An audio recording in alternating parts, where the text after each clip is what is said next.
Good morning students. आप सभी को नववर्ष की शुभकामनाएं। नववर्ष आप सभी के लिए ढेरों खुशियां लेकर के आए। जितनी खुशियां आपने सोची है आपको उससे दुगनी खुशियां मिले।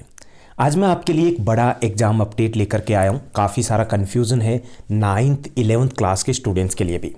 10th और 12th क्लास की डेट शीट तो नहीं कह सकती, डेट से वो अनाउंस हो चुकी है। अब क्वेश्चन जो आ रहे हैं वो आ रहे हैं 9th क्लास की तरफ से, 11th क्लास की तरफ से कि हमारे एग्ज़ाम कब होंगे। काफ़ी सारे स्टूडेंट्स की ये भी क्वेश्चन है क्या हमारे एग्ज़ाम होंगे।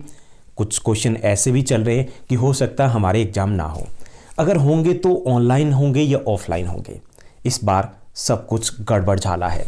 हमारी स्कूलिंग है वो रेगुलर नहीं हो पाई है, हमारी क्लासेस है वो रेगुलर नहीं चल पाई है, सिलेबस है वो भी ठीक से नहीं हो पाया है। तो टेंशन तो होनी थी। अब ये टेंशन सिर्फ बच्चों के नहीं, उनके पेरेंट्स की भी है कि अगर एग्ज़ाम है उसके बारे में क्लियर कुछ पता हो तो आगे की सोची जाए कि अगर 9th क्लास के एग्ज़ाम होने हैं या 11th के होने हैं तो हमें बोर्ड क्लास में एंट्री लेनी है। तो उसके लिए ज़रूरी है कि हम प्लानिंग के साथ चलें कि हमें कब क्या करना है। तो अभी कल ही क्लास 10th और 12th की डेट शीट तो नहीं लेकिन उनकी डेट्स आ चुकी है, यानी 4 मई से उनके एग्ज़ाम शुरू होंगे। तो काफ़ी सारी चीज़ें हैं वो एज़ पर एक्सपेक्टेशन है वो क्लियर हो चुकी है कि आपके एग्ज़ाम कब होंगे, कैसे होंगे या नहीं होंगे, वो सब कुछ क्लियर हो चुका है। तो आज हम 3 टॉपिक जो 3 आपके क्वेश्चन आ रहे हैं, सारे कमेंट्स में वही क्वेश्चंस हैं, तो उनको हम डिस्कस करेंगे। पहला जो क्वेश्चन है कि सर क्या हमारे एग्ज़ाम होंगे या नहीं होंगे। तो पहला कि आपके एग्ज़ाम 100% होंगे।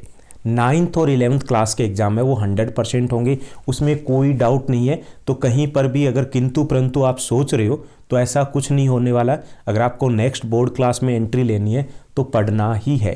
ओके, अब दूसरा जो क्वेश्चन आपका आ रहा है कि अगर होंगे तो ये ऑनलाइन होंगे या ऑफलाइन होंगे। तो आपके जो एग्ज़ाम है वो ऑफलाइन ही होंगे, ऑनलाइन नहीं होने वाले हैं। क्योंकि जब बोर्ड क्लास के एग्ज़ाम हो रहे हैं, कब हो रहे हैं, मई में हो रहे हैं, तो एक्सपेक्टेड है कि तब तक सिचुएशन वो अंडर कंट्रोल होगी। अगर बोर्ड क्लास के स्टूडेंट्स के हो सकते हैं तो आपके भी होंगे। तो आपके एग्ज़ाम है वो ऑफलाइन मोड से ही होने हैं क्योंकि अभी काफ़ी लंबा टाइम है, तब तक सिचुएशन वो अंडर कंट्रोल होगी। वैसे भी काफ़ी तेज़ी से जो परिस्थितियां हैं वो कंडीशंस है वो सुधर रही है।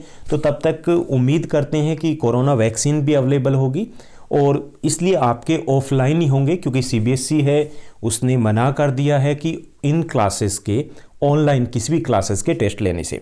तो दिल्ली गवर्नमेंट स्कूल की बात करें तो यहाँ पर एग्ज़ाम होंगे क्योंकि अभी देखिए जो विंटर वेकेशन चल रहा है तो विंटर वेकेशन में काफ़ी सारे स्कूलों में जो स्कूल है उसमें क्लासेस शुरू हो चुकी है। जो वीक स्टूडेंट्स हैं उनकी क्लासेस चल रही है। तो अब जब बच्चे जा रहे हैं तो इसका मतलब बाद में भी जाएंगे। ओके, तो पहली चीज़ क्लियर हो गई कि आपके एग्ज़ाम होने हैं। दूसरा ये कि आपके एग्ज़ाम ऑफलाइन ही होंगे। तीसरा ये कि कब होंगे। तो कब होंगे उसकी डेट्स अभी तक डिक्लेयर नहीं हुई है, काफ़ी लेट डिक्लेयर होगी क्योंकि नॉन बोर्ड की क्लास है। लेकिन एक चीज़ क्लियर है कि आपके एग्ज़ाम है वो फेब में नहीं होंगे, मार्च में नहीं होंगे, बल्कि अप्रैल में होने की उम्मीद है। अप्रैल में जो बोर्ड एग्ज़ाम होंगे उससे पहले हो जाएंगे आपके एग्ज़ाम। मैक्सिमम एग्ज़ाम है वो कवर हो जाने चाहिए। तो हम ये एक्सपेक्ट कर रहे हैं कि 9th और 11th क्लास के एग्ज़ाम है वो 10th अप्रैल से 15th अप्रैल के बीच में शुरू होंगे। ओके, तो आपके तीनों क्वेश्चंस के आंसर मिल चुके हैं कि आपके एग्ज़ाम होने हैं, आपके एग्ज़ाम ऑफलाइन मोड से होने हैं और 10th से 15th अप्रैल के आसपास एक्सपेक्टेड है ये। अभी क्योंकि कोई ऑफिशियल सर्कुलर नहीं आया लेकिन एक्सपेक्टेड है बोर्ड एग्ज़ाम के अकॉर्डिंग, तो तब से आपके शुरू होंगे। तो उम्मीद करता हूँ आपके काफ़ी सारे डाउट्स है वो क्लियर हो गए होंगे। फिर भी कोई क्वेश्चन रहता हो तो आप कमेंट करके जरूर बताइएगा, उसका रिप्लाई मिलेगा। Thank you, bye bye, have a nice day.